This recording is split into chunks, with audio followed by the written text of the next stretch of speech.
La semana en RCR, actualidad, entrevistas, comentarios del acontecer nacional e internacional en la semana en RCR.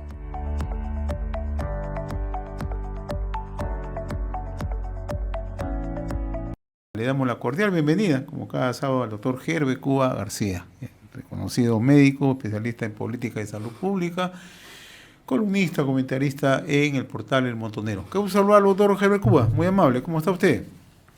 Muy buenos días y un saludo a través suyo a todo el país.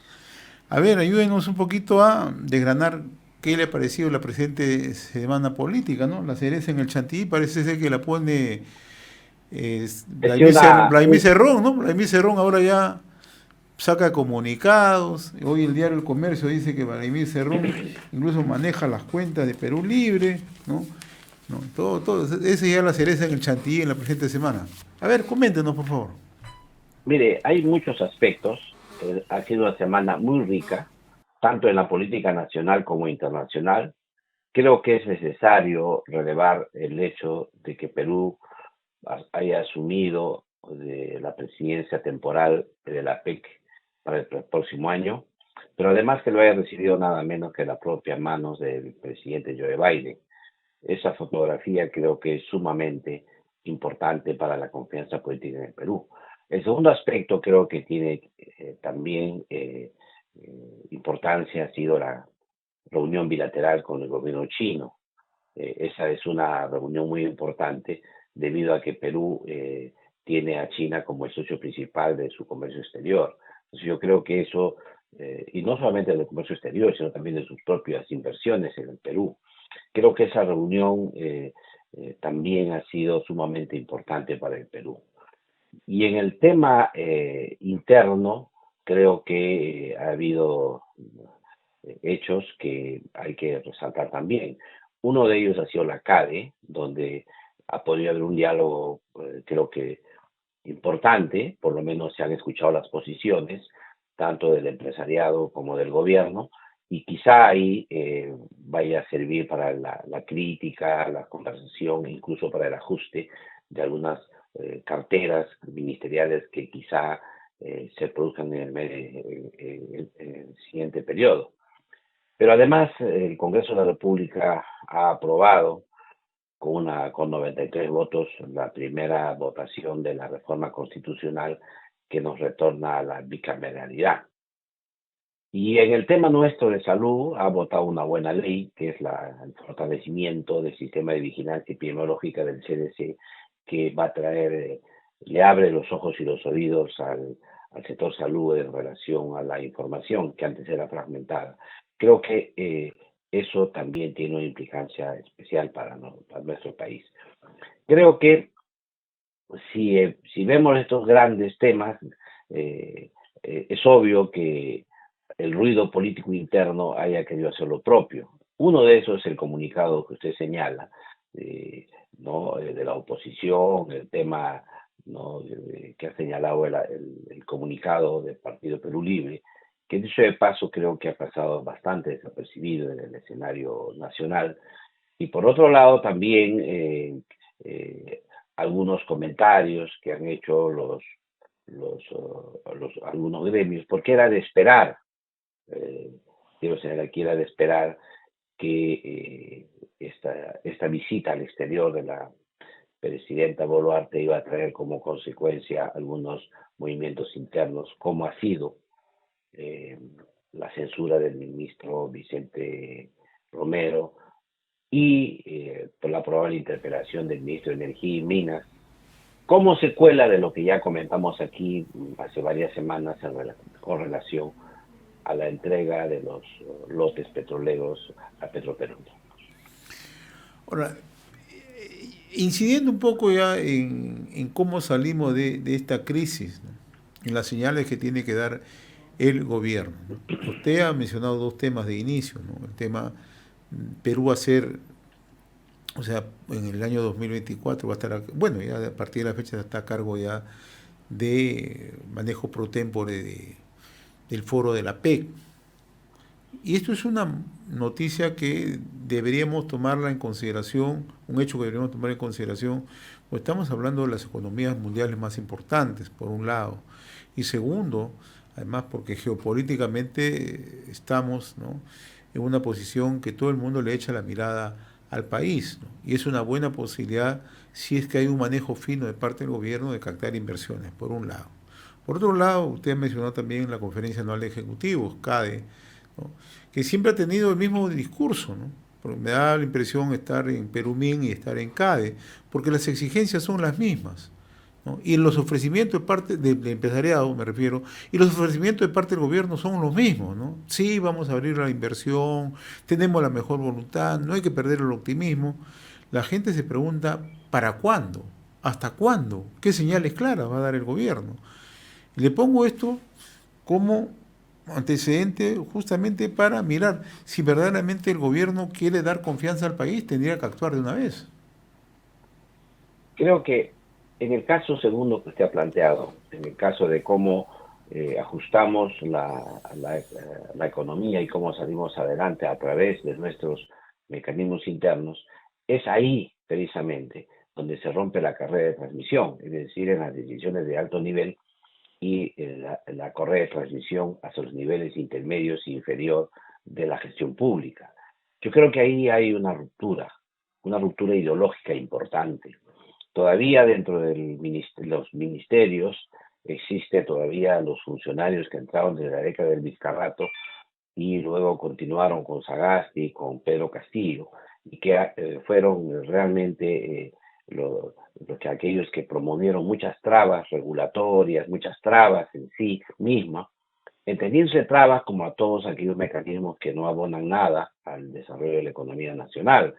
Al contrario, ¿no?, lo que hacen es generar algunas vericuetos a los funcionarios para que puedan trabar las cosas. Yo creo que una de las grandes ofertas que debería haber hecho, que tiene que hacer la presidenta, pero hacerlo en realidad, es destrabar la economía, destrabar las inversiones, ese es uno de los principales puntos de agenda. El segundo es transformar. Necesitamos transformar las formas que se producen en el país y es necesario que se abandone algunos conceptos ideológicos que se han mantenido en los últimos 5 años, 6 años, en función al rol del Estado, que lo han hecho cada día más intervencionista en la economía nacional. Y la tercera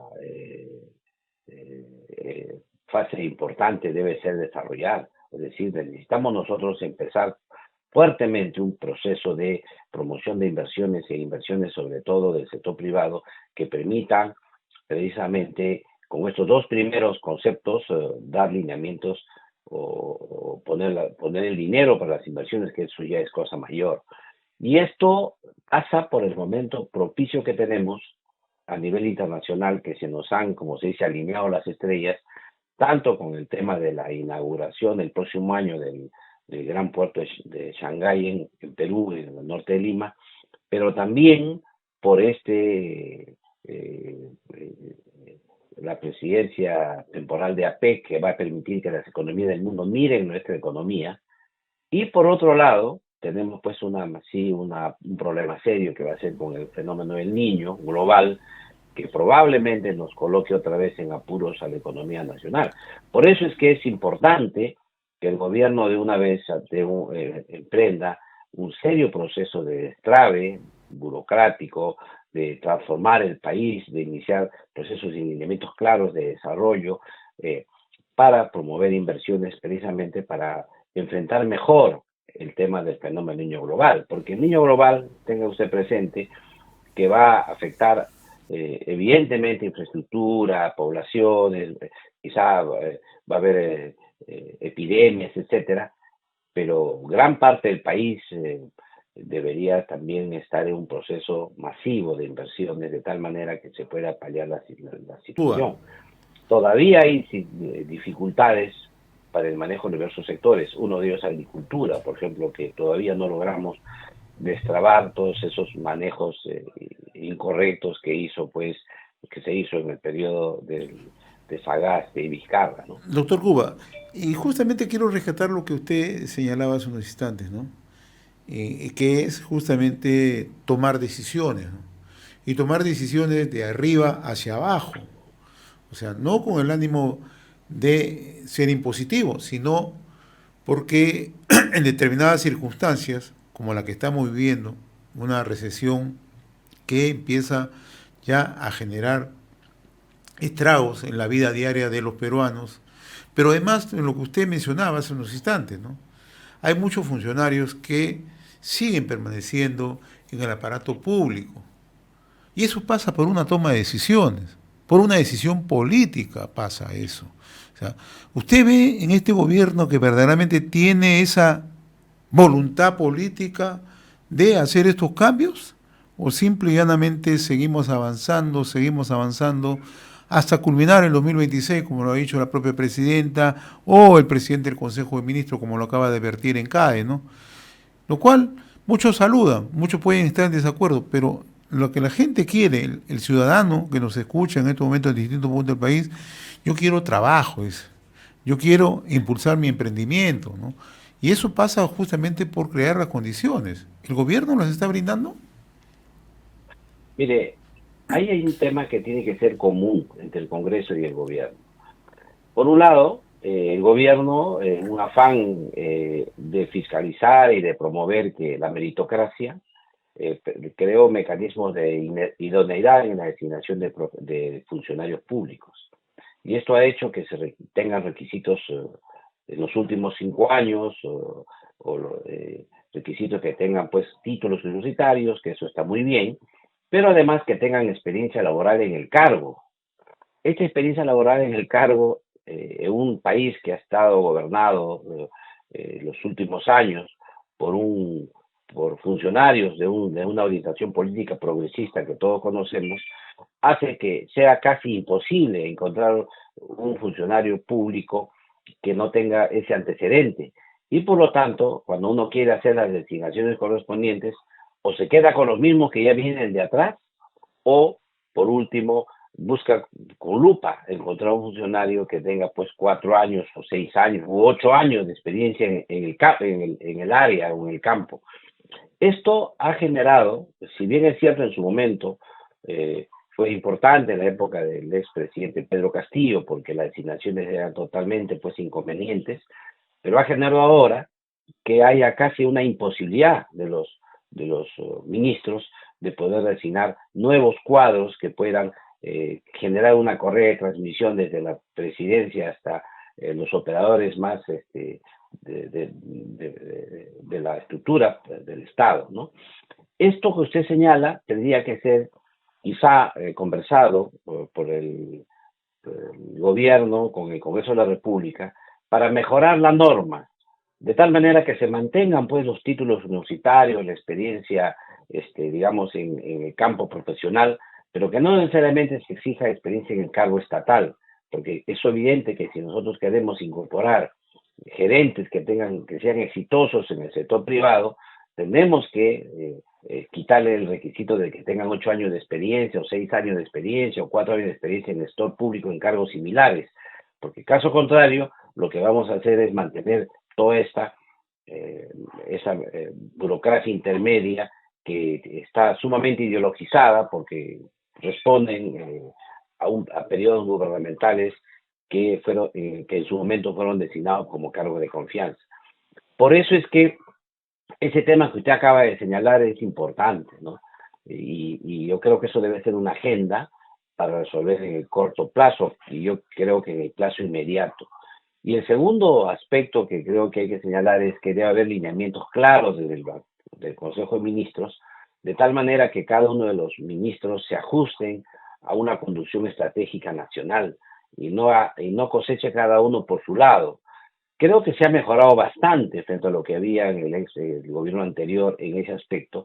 Sin embargo, es todavía insuficiente. Necesitamos alinear mejor las políticas, necesitamos tener orientaciones pro inversión muy fuertes y tenemos que destrabar todos aquellos asuntos que penden sobre los empresarios, sobre la inversión privada como espada de Damocles. Y aquí los temas regulatorios hay que mirarlos, los TUPA de los ministerios también hay que revisarlos, hay que disminuirlos en lo posible, hay que hacer que el Estado esté al servicio del país, del servicio de los ciudadanos, al servicio de la iniciativa privada que tengan los ciudadanos para poder mejorar el país. Aquí creo que se requiere un gran shock, ¿no?, desburocratizador, desregulador y de promoción de la confianza del país. Y es evidente que esto tiene que atravesar por nuevos cuadros en los diversos entes de los ministerios, con unas reglas que cuiden sí la meritocracia, pero que no atornillen a los funcionarios de los últimos lustros que precisamente nos llevaron al país al estancamiento del crecimiento económico que tenemos. Coméntenos acerca de su reciente columna, ¿no? El Comité Nacional de Medicamentos, Alimentos y Drogas, CONAMAT, y la Política Nacional de Medicamentos, por favor. Lo que yo comento es una mirada, un análisis un poco crítico al fallecimiento de un químico farmacéutico peruano que tuvo gran participación en la política de medicamentos en el país. Me refiero a Uriel García Márquez, que a veces lo confunden con Uriel García Cáceres, que fue el exministro. Claro. Él es Uriel García Márquez, sí.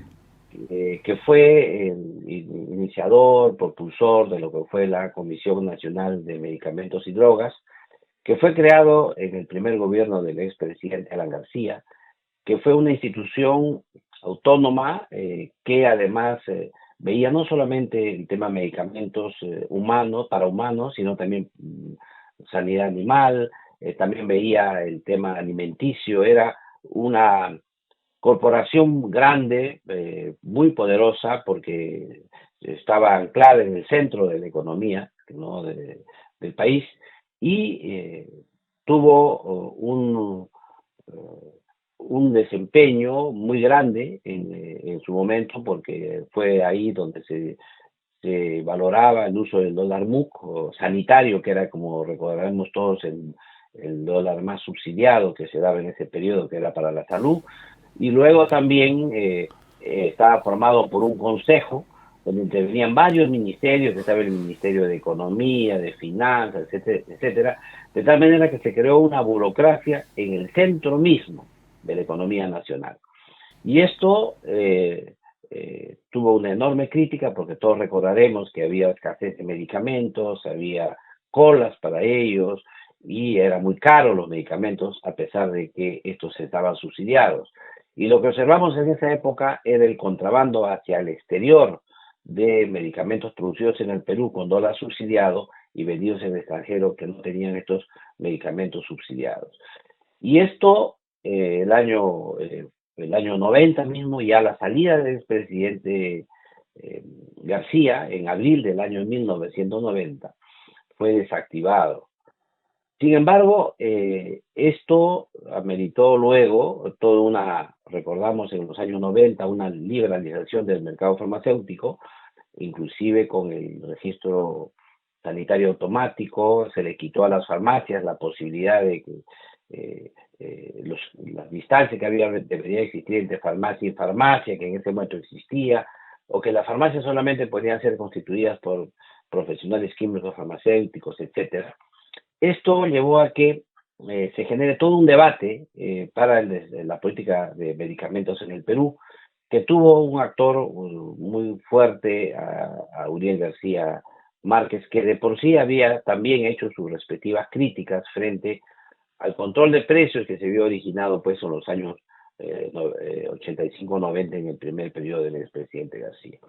Entonces, esto ha sido, como se han cambiado varias veces las normas, tanto el 92, luego el 97 con la Ley General de Salud, tanto el 2009 con la Ley actual de Medicamentos y algunas otras normas, su participación en el debate de la política sanitaria ha sido activa, y también su evolución de pensamiento ha sido importante, y su contribución finalmente primero recibiendo las críticas frente al desastre sanitario que ocurrió en el primer gobierno de Alan García, y luego